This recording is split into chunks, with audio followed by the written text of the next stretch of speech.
बिस्मिल्लाहिर्रहमानिर्रहीम। अस्सलाम वालेकुम दोस्तों, आज मैं आपको एहराम बांधने का तरीका बता रहा हूँ। बहुत आसान और बहुत सहल है। ये दो चादरें लेंगे हम एहराम की, एक जैसी टॉवल वाली ले लें, काटन की ले लें, कोई भी ले लें। ये देखिए, ये एक चादर है, ये मेरी दूसरी चादर है, और उसके अलावा एक ये बेल्ट है। ये देखिए, इसने यहाँ से आप इसको अपने कमर के मगाज़ के मुताबिक एडजस्ट कर सकते हैं।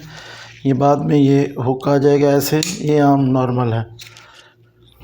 ठीक है, अब हम अपना एहराम बांधना शुरू करते हैं। ये देखिए, ये चादर है, इसको हम यहाँ से लेंगे सीधा।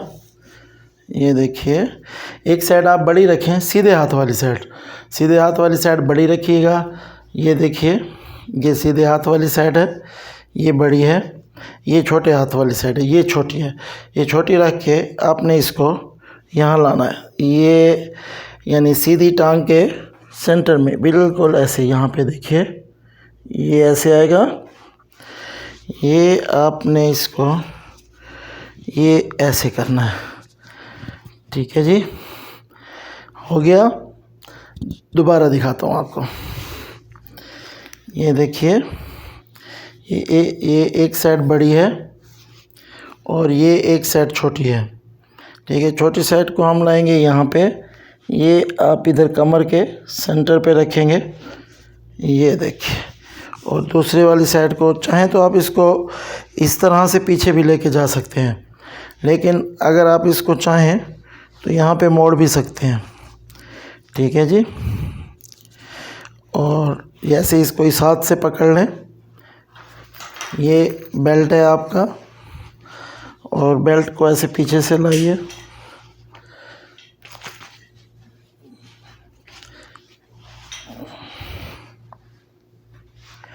ये देखिए, बेल्ट को आप थोड़ा सा लूज़ रखिए, बहुत टाइट मत कीजिए। ये देखिए, ये देखिए, ये आप इसको बाद में आप इस जेब को यूँ फ्रंट पे लाएंगे। ये जहाँ आपको इजी लगे इस तरह से आप अपना बेल्ट एडजस्ट कर लीजिए। ठीक है, इसमें आप अपना सामान रख सकते हैं। ये आपका नीचे वाला हिस्सा। अब ये एहराम ज़रा बड़ा होता है, तो आप उसके लिए परेशान होने की ज़रूरत नहीं है। ये आप इसको इस तरह से अपने बेल्ट के ऊपर सेफ्टी कर लें। ये देखिए, ये बेल्ट के ऊपर सेफ्टी हो गया। ये आपको चलने में और बैठने में कोई तंगी दुश्वारी नहीं होगी। उसके बाद आप लेंगे ये दूसरी चादर। ये मैंने दूसरी चादर ले ली है, इसको आपने यूँ गले में डालना है, सर के ऊपर नहीं ओढ़ना है एहराम को। ये आप इस चादर को इस तरह से बांध लीजिए। ये आपका एहराम मुकम्मल हो गया। जब आप खाना काबा में दाखिल होंगे उस वक्त आपने सिर्फ़ एक कंधा जो होगा, सीधा कंधा, पहले 3 चक्रों में उसको ओपन रखा जाता है। ये इस तरह से आप बांध सकते हैं। चाहें तो यहाँ पे सेफ्टी पिन भी लगा सकते हैं।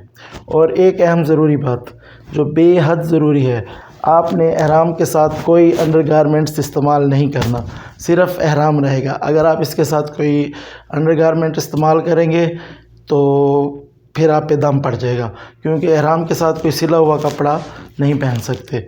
जैसे ही आपके 3 चक्कर पूरे होंगे तो आप इसको वापसी बदली कर सकते हैं, या चाहें तो ओपन रख सकते हैं। ये जी आपका एहराम बांधने का तरीका हो गया। इंशाअल्लाह दोस्तों को समझ आ गया होगा। बहुत बहुत शुक्रिया वीडियो देखने का। लाइक और शेयर करें। अल्लाह हाफिज़।